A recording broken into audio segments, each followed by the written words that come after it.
हे friends, आज के जो डेस्टिनेशन है वो है जोगिंदर वार मेमोरियल। अभी हम माधुरी लेक से जा रहे हैं बुमला पास की तरफ और वहाँ पे जाते जाते हमें मिला एक वार मेमोरियल जिसका नाम है जोगिंदर वार मेमोरियल। आइए आज इसके बारे में आपको बताते हैं क्या है।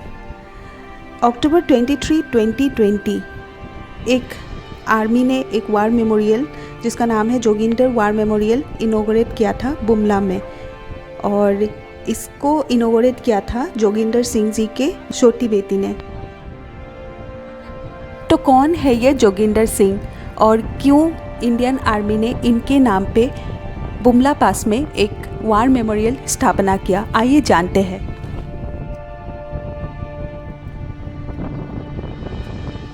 भारत के शूरवीरों ने 1962 में चीन के साथ सीमा युद्ध में देश के लिए डटकर युद्ध लड़ा। दरअसल 1962 के चीनी हमले में चीनी सेना संख्या में भारतीय सेना से न सिर्फ दोगुनी थी बल्कि उनके पास बेहतर हथियार भी थे और वो लड़ाई के लिए पूरी तरह से तैयार थे। चीन के पास रसद की भी कोई कमी नहीं थी। चीन की सेना को 10 साल पहले कोरिया में लड़ने का भी अच्छा अनुभव हो चुका था। हर मोर्चे पे भारतीय सेना कमज़ोर थी, लेकिन माँ भारती के कुछ जाबाजों ने डटकर चीन सेना के सामना किया।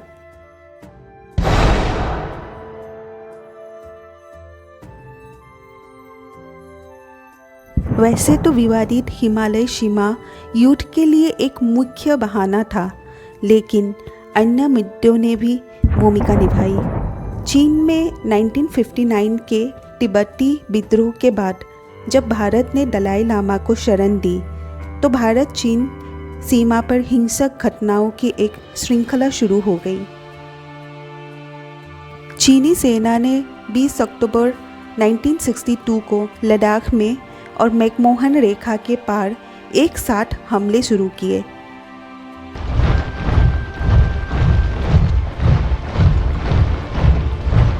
चीनी सेना दोनों मोर्चे पे भारतीय बलों पर उन्नत साबित हुई और पश्चिमी क्षेत्रों में सुथूल में रेजांगला एवं पूर्व में तवांग पर अवैध कब्जा कर लिया।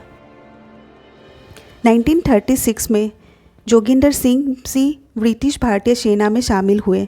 उन्होंने सिख रेजिमेंट की पहली बटालियन में सेवा आग बढ़ाई थे। 1962 के चीन भारतीय युद्ध के दौरान वो एक कमांडिंग ऑफिसर थे।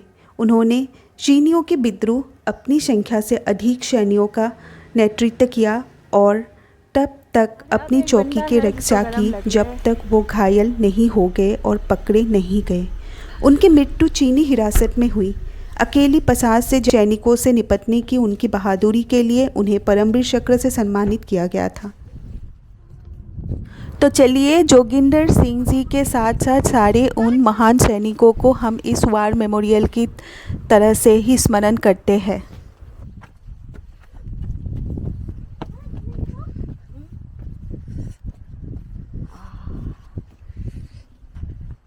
ठंडा लग रहा है, हैंड रेस्ट करो। और 23 अक्टूबर हाँ, 23 अक्टूबर।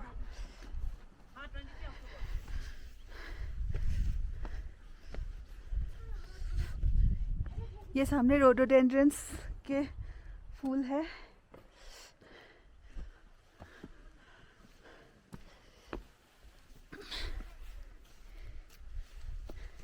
ये चट्टान है ना, ये देख रहे चट्टानों में पेंटेड हमारे तिरंगा।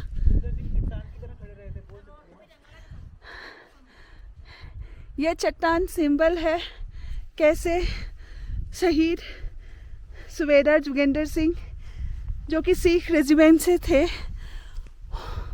वो चट्टानों की तरह चाइनीज़ आर्मी को रोकने के लिए देश में खड़े रहते थे। देश की इस बार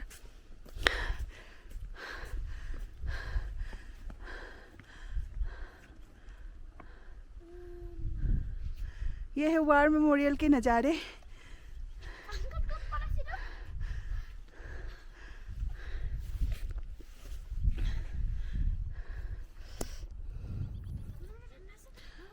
तो आपको हम बताएंगे यहाँ पे शहीद सूबेदार जोगेंद्र सिंह के बारे में। एक्चुअली सूबेदार जोगेंद्र सिंह जो थे वो सिख रेजिमेंट के एक प्लाटून के कमांडर हुआ करते थे और टोंगपेरीला जो कि तब के समय का नेफा था, नॉर्थ ईस्ट फ्रंटियर एजेंसी, उनके डिफेंसिव एक पोजीशन पे थे वो। 23 अक्टूबर 5:23 सुबह के 5:30 बज गए थे। तब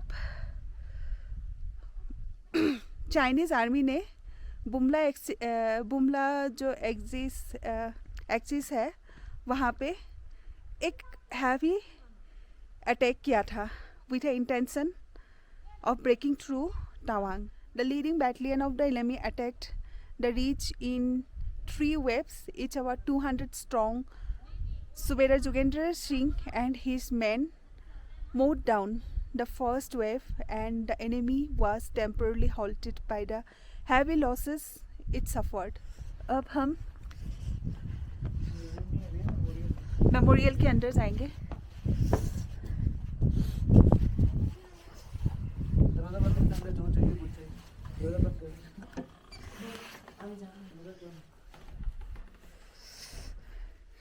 ये शहीद सूबेदार जोगेंद्र सिंह जी है और ये जैसे कि हम वहाँ पे भी देखे थे वार मेमोरियल पे, ये उनके जो जिस जगह पे शहीद हुए थे, जिस ज़मीन पे उनके लहू से वो रंग भरे हुए थे, उसी ज़मीन के हिस्से है कुछ ये पॉट्स में। ये हमें हमेशा याद दिलाते हैं हमारे देश की तरफ, कर्तव्य की तरफ।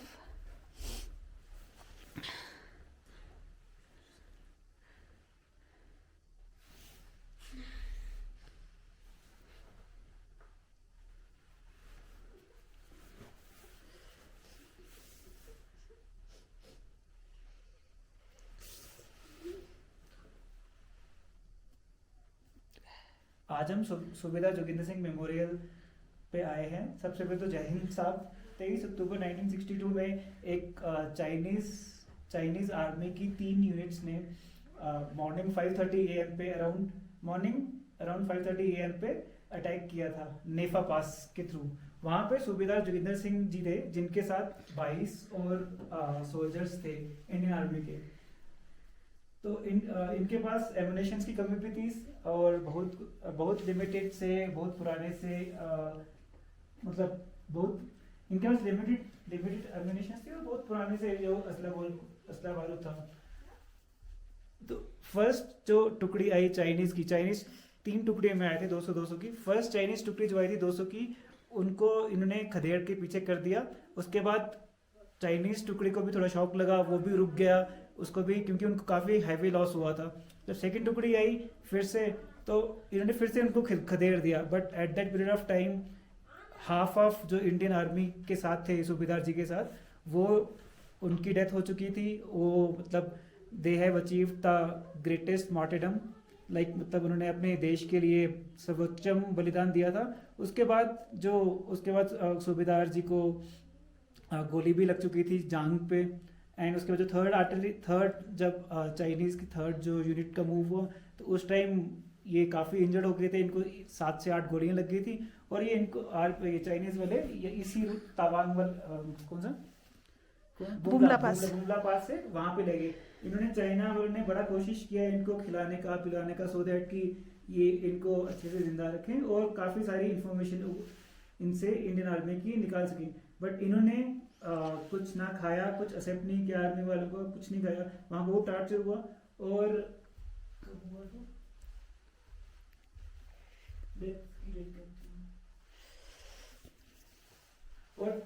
4-5 दिन के बाद इनकी डेथ हो गई थी। और इनकी डेथ की खबर सुनते ही जो इनकी सबसे बड़ी बेटी थी उनका हार्ट अटैक हो गया था और उनकी भी उसी टाइम डेथ हो गई थी। एंड उसके बाद जो उनकी छोटी बेटी थी जो कुलवंत कौर जी हैं, वो अभी भी आती रहती हैं हर साल इनके मोबाइल पे 23 अक्टूबर को यहाँ पे इनको श्रद्धांजलि देने के लिए। ये है उनकी बेटी कुलवंत कौर जी, आप पिक्चर पे देख रहे हैं। जय ये हर साल आते रहते हैं।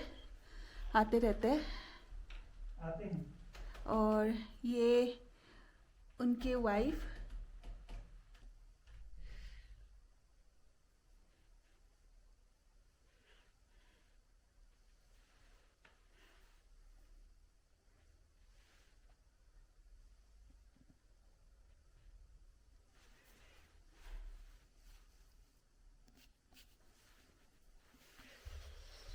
चलिए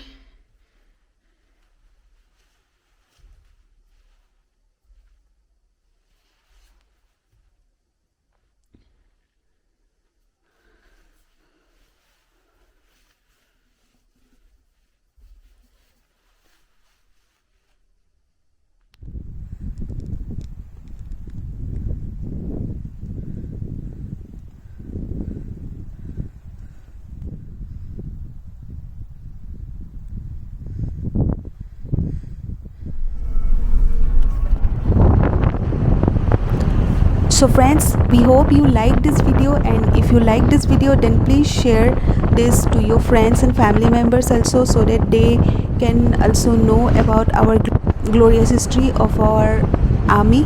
And also do not forget to follow me for more such videos.